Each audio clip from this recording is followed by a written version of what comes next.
Herkese merhaba, bienvenue sur la chaîne des Dizzy Addicts. Dizzy Addiction, c'est la chaîne des accros aux séries turques, comme son nom l'indique.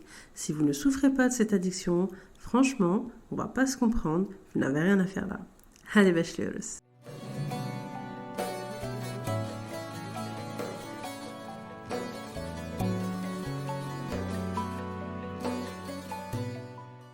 Aujourd'hui, j'ai envie de vous parler de la série Alev Alev qui était diffusée fin 2020.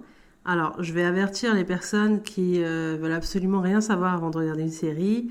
Je vais surtout vous parler, franchement, je vais résumer 15% du pilote, le premier épisode.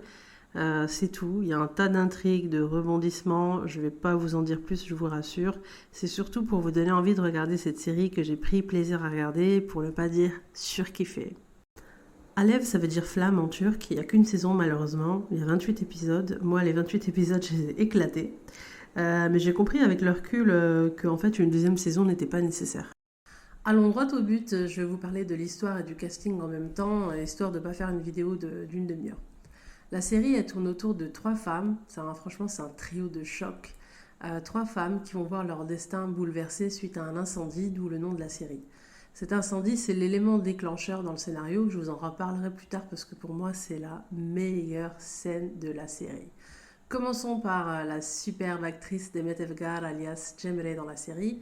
S'il y a un acteur ou une actrice principale, puisqu'en général il y en a plusieurs, c'est bien elle. Toute la série tourne autour de son personnage, son histoire, son combat. C'est une de mes actrices préférées et franchement, ce rôle principal, elle l'a mérité. D'ailleurs, pour les amateurs de musique turque, sachez que c'est aussi une chanteuse. Revenons à nos moutons. En gros, Cemre, c'est officiellement l'épouse d'une personnalité publique, un ancien maire, et officieusement, c'est le punching ball d'un psychopathe qui a une image sociale positive. Le méchant de l'histoire, c'est Çelebi. Donc la série, elle évoque d'emblée un sujet sensible, les violences conjugales. L'année dernière, le monde a appris que la Turquie s'est retirée de la Convention d'Istanbul. La Convention d'Istanbul, c'est un traité international qui engage les États, les pays signataires, à agir contre la violence à l'égard des femmes. De plus en plus de projets, je pense, vont s'orienter vers ce combat. Cette série, elle m'a fait penser à Fatma Gül, bien sûr, et son combat pour la justice. Cemre va se battre pour obtenir justice et réparation tout au long de la série. Petit détail très important, Cemre, elle sera présente le jour de l'incendie. Parlons maintenant du rôle de la belle Dilan Çiçek Deniz, alias Rüya. Rüya, c'est la bourgeoise innocente qui est dans son monde de bourge en fait, mais qui a un côté très humain, très attachant. En fait, elle va se sentir plus particulièrement coupable après l'incendie parce que déjà, elle va organiser un événement caritatif qui va tourner au cauchemar puisqu'il y aura une explosion et donc un incendie et il y aura des morts. Rüya a un grand cœur malgré son côté bourge, richesse et le fait qu'elle soit enfermée dans ce monde très sélectif.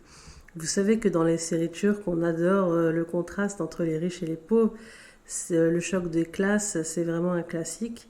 Elle organise un événement de charité, elle héberge une amie d'enfance qui est orpheline chez elle, Çiçek. Donc voilà, c'est pour vous dire qu'on s'attache beaucoup à Rüya.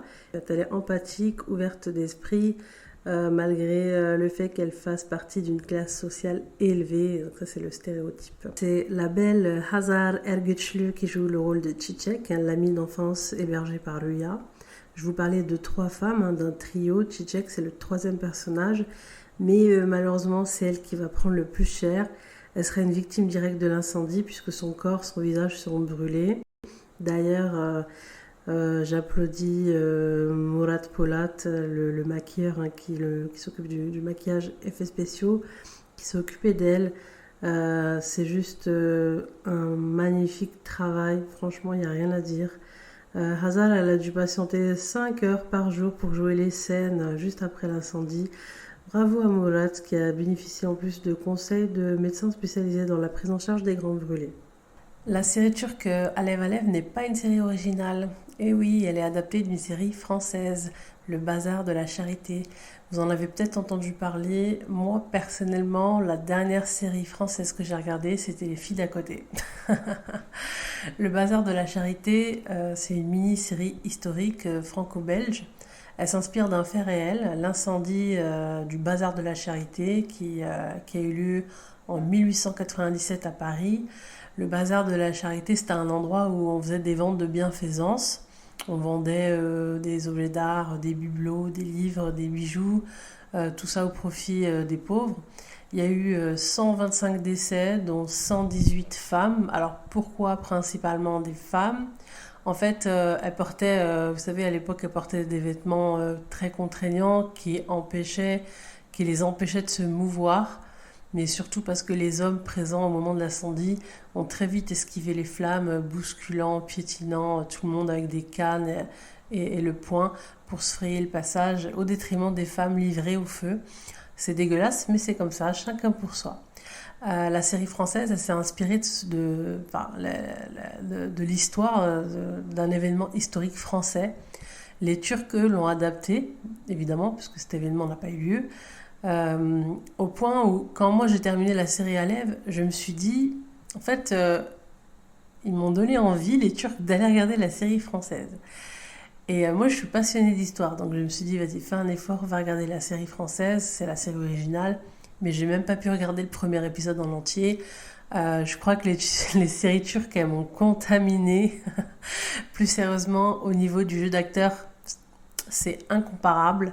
Et en plus, il y a trop d'anachronismes. Moi, je supporte pas les anachronismes. Quand on sort du réalisme, moi qui suis cérébrale, ça me perturbe. Par contre, j'ai été voir la scène d'incendie. Je préfère 1000 fois celle d'Alev Alev. Mais j'avoue que le réalisateur français, il a vraiment mis le paquet aussi. Je vous laisse le lien en commentaire si vous voulez voir un aperçu du tournage de la scène de l'incendie côté français. Alors, il faut qu'on parle de la scène de l'incendie dans la série turque, on est d'accord. Il y a des incendies dans toutes les séries turques, c'est un classique, pas de drama sans incendie.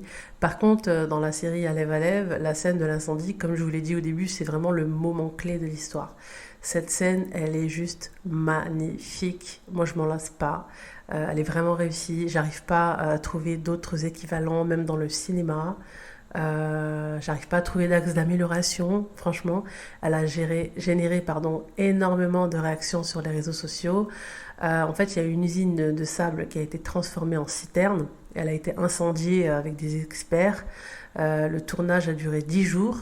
Par contre, préparer cette scène a demandé 2 mois de travail.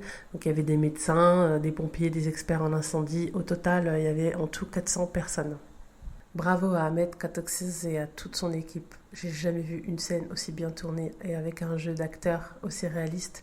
La direction d'acteur est réussie, contrairement à celle de la série française. Pour moi, il n'y a pas eu de direction, c'est un échec total. Sans direction, les acteurs sont nuls, tout simplement. Les Turcs nous embarquent dans l'incendie, on brûle, on a peur de mourir, on a envie de sauver ceux qui sont piégés dans les flammes, on a envie de se sauver aussi. Bref, le décor, les costumes, tout ça c'est hyper travaillé par la production turque.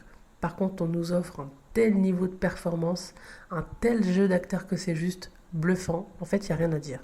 Désolée de le dire, mais si on compare avec le bazar de la charité, dans la scène de l'incendie, le jeu d'acteur est juste médiocre. Franchement, je suis obligée de zapper, je suis désolée, c'est plus fort que moi.